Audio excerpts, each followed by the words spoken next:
Je suis Linda. Je suis responsable de la marque Abyss Fashion.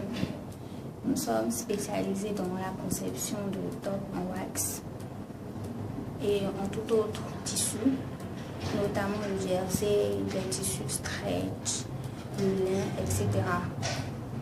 Et aussi dans la conception de robes, de combinaisons. Un peu de tout quoi. Qu'est-ce qui vous a poussé à vous lancer dans cette activité? Qu'est-ce qui m'a poussé à me lancer dans cette activité? En fait, c'est le désir. Ça a commencé par le désir de me confectionner mes propres vêtements moi-même, de ne pas avoir à faire appel à une couturière forcément parce que ça prend du temps et ce n'est pas forcément ce que je veux que j'ai au finish. Donc je me suis dit, bof, c'est pas sorcier. Je vais essayer de voir si je suis capable moi-même de confectionner mes vêtements, de dessiner les modèles qui me plaisent et de les réaliser. Et c'est comme ça que ça a pris. J'ai commencé à m'intéresser réellement à la chose. Et je me suis dit, pourquoi pas? Je pourrais confectionner des trucs qui plairaient aux gens, que je pourrais commercialiser. Voilà comment j'ai commencé. Quel challenge avez-vous rencontré? Le challenge rencontré, oui, au départ, je n'avais pas de machine, donc tous mes modèles, je les faisais à la main parce que j'étais déterminée. Je le faisais à la main. Ensuite, j'ai eu les moyens de m'acheter une machine, puis plusieurs, et ça a continué. Donc le vrai challenge, c'était au départ le manque. Le vrai challenge, ça a été le manque de moyens en fait.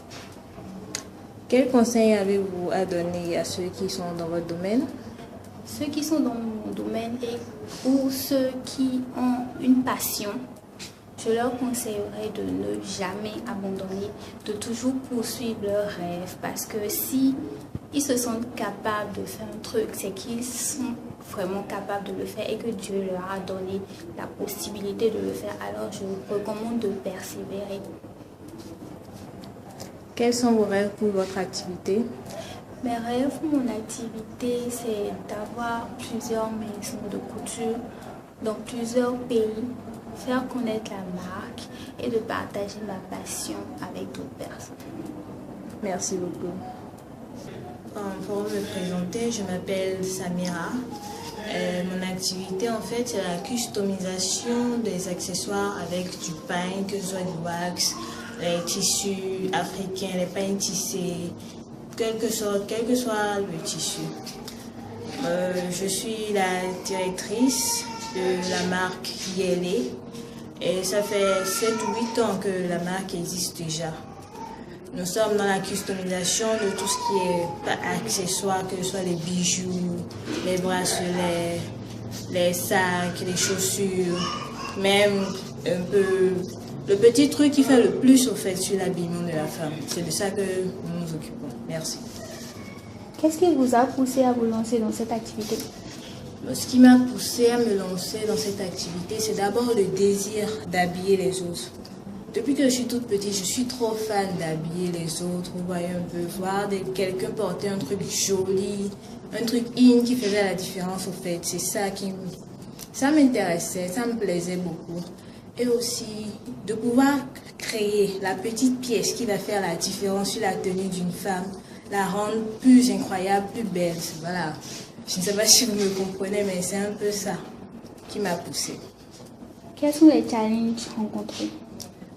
Pour la petite histoire, bon, personnellement, en termes de challenge, ça aurait été plus dans le cadre de ne pas abandonner, de toujours persévérer, parce que, comme vous le savez, c'est un marché assez saturé, je peux dire. Il y en a plein qui le font.